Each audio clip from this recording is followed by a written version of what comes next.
Salam damai sejahtera bagi kita semua. Kita tiba pada pelajaran pertama untuk triwulan keempat dengan judul Tanda-tanda yang menunjuk kepada jalan. Tanda apa yang dimaksud? Yang dimaksud adalah peristiwa ajaib atau mujizat yang terjadi yang tujuannya adalah untuk menunjukkan bahwa Yesus adalah Mesias.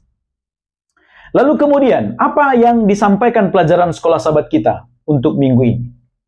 Di Perjanjian Lama, Alkitab menampilkan Tuhan bekerja menggunakan tanda dan juga mujizat.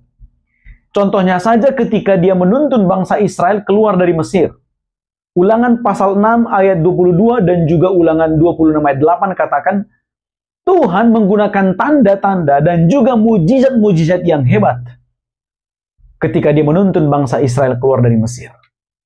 Dan berdasarkan Ulangan 18 ayat 15, Tuhan menyampaikan nubuat bahwa kelak akan ada seorang yang akan datang dan Tuhan akan berkenan atasnya dan setiap orang hendaknya mendengarkannya.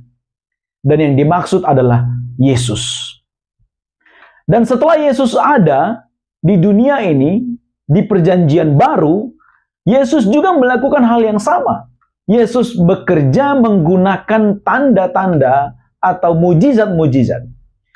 Yang diangkat dalam pelajaran minggu ini ada 3. Yakni pertama tertulis dalam Yohanes pasal 2 ayat 1-11. Yaitu ketika pesta di Kana, Yesus hadir di sana. Dan tuan rumah kehabisan anggur. Lalu Yesus mengubah air menjadi anggur. Lalu kemudian dalam Yohanes pasal 4 ayat 46-54. Ini adalah peristiwa ketika Yesus menyembuhkan anak pegawai istana yang sakit. Atau bahkan juga hingga mati, tapi kemudian disembuhkan atau dipulihkan kembali oleh Yesus. Lalu kemudian Yohanes pasal 5 ayat 1-18. Ini adalah peristiwa ketika Yesus menyembuhkan seorang yang sakit selama 38 tahun yang berada di dekat kolam Bethesda. Dalam ketiga peristiwa ini, mujizat yang Yesus berikan itu dia lakukan untuk menyatakan bahwa dia adalah Mesias. Dan hendaknya mereka yang menyadari hal itu, mengetahui hal itu, mengakui bahwa Yesus adalah Mesias. Itulah tujuannya. Akan tetapi, yang terjadi adalah ada 2 kelompok yang berbeda dalam menyikapi mujizat yang dilakukan oleh Yesus.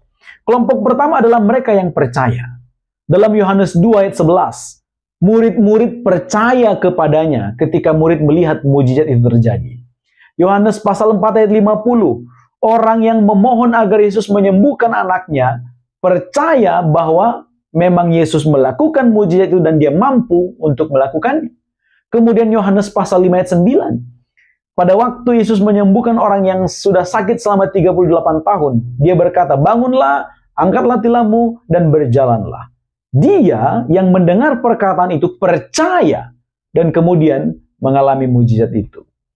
Sementara di kelompok yang lain, ada kelompok yang justru semakin mengeraskan hatinya ketika mereka mengetahui dan melihat Yesus melakukan mujizat. Siapa mereka? Mereka adalah orang Farisi, seperti yang tertulis dalam Yohanes pasal 9 ayat 16. Mereka justru berkata, orang ini tidak berasal dari Allah, karena tidak memelihara Sabat. Kemudian ahli Taurat dalam Markus 3 ayat 22, mereka justru mengatakan bahwa pada waktu Yesus mengusir setan, mereka katakan dengan penghulu setan, dia mengusir setan. Lalu kemudian orang Farisi juga, dalam Matius pasal 12 ayat 14, mereka justru bersekongkol untuk membunuh Yesus, sekalipun mereka melihat dan mengetahui Yesus melakukan mujizat. Pertanyaannya, mengapa orang Farisi dan ahli Taurat menolak Yesus yang mereka sudah menyaksikan bahwa Yesus melakukan mujizat? Alasannya ada dalam Yohanes pasal 5 ayat 38 sampai 42. Di dalam ayat ini dikatakan firman Tuhan tidak menetap di dalam hati mereka. Mereka mungkin membaca, mempelajari, tapi firman itu tidak menetap dalam hati mereka. Mereka juga dikatakan tidak percaya kepada Dia yang diutus, yakni Yesus. Mereka tidak percaya. Lalu kemudian mereka membaca kitab suci tapi tidak mau datang kepada Yesus. Tidak mau datang ya karena alasan yang tadi yang kedua, mereka tidak percaya kepada Yesus. Dan kemudian mereka tidak mengasihi Allah. Inilah alasan-alasan yang diberikan dalam Yohanes pasal 5 tentang mengapa orang Farisi dan ahli Taurat, sekalipun mereka sudah melihat Yesus melakukan mujizat, mereka tetap tidak percaya kepada Yesus, bahkan berencana untuk membunuh Yesus. Inilah garis besar pelajaran sekolah Sabat. Semoga dapat menolong Anda untuk memahami pelajaran ini ketika Anda mempelajarinya secara pribadi di tempat Anda masing-masing. Terima kasih, Tuhan memberkati.